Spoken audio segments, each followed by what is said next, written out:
Buongiorno mamma, guardate qua.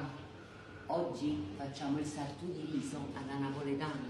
Per prima cosa vado a preparare il ragù, perché lo sapete, ci vogliono almeno 4-5 ore di ragù. Venite.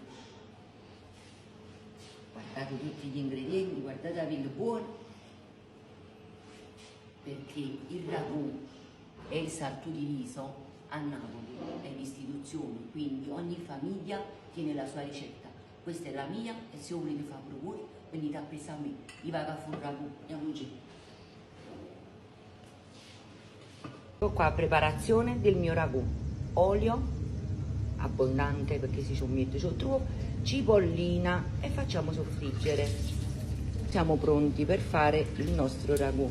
Salsicce, tracchiulelle di maiale, 2 bei pezzi di muscolo e un pezzo di erba, che in erba già ne teniamo assai.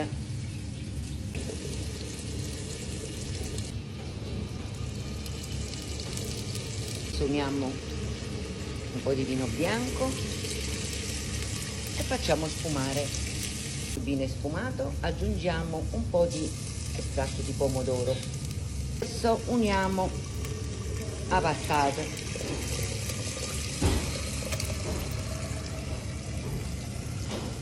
Adesso uniamo una bella brangata di basilico fresco. Ci aggiungo un pizzico di sale, poi magari lo assaggiate e vi regolate voi. Ecco qua, adesso lo copriamo e lo facciamo cuocere 2, 3, 4 ore. Ecco qua ragazzi, siamo pronti per fare il nostro sartù di riso. Nel frattempo cuoceva il ragù, ho fatto le polpettine, le ho fritte, piselli, prosciutto, uva soda e provola e yam. Ecco qua ragazzi, il ragù è pronto.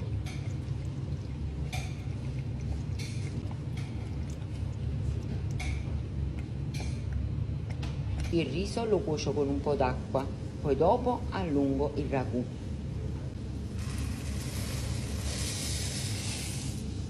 Qua io ho usato 2 ruoti perché ho fatto una dose doppia, ho messo un po' d'olio e pane grattugiato. Il riso, vedete, è quasi pronto e allungo qualche mestolo di ragù.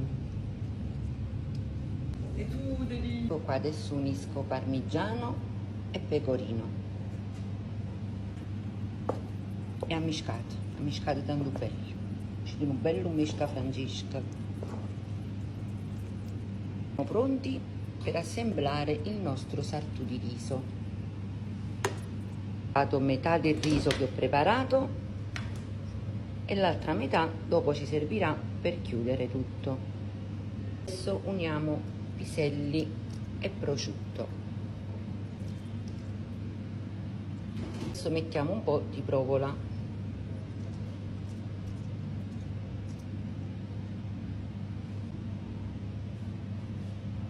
Adesso mettiamo le uova sode.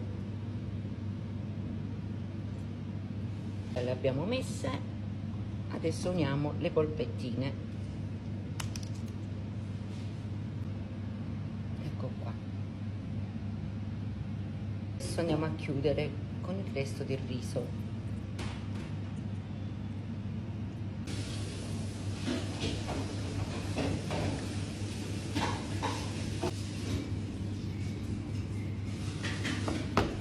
È il momento 3, 2, 1.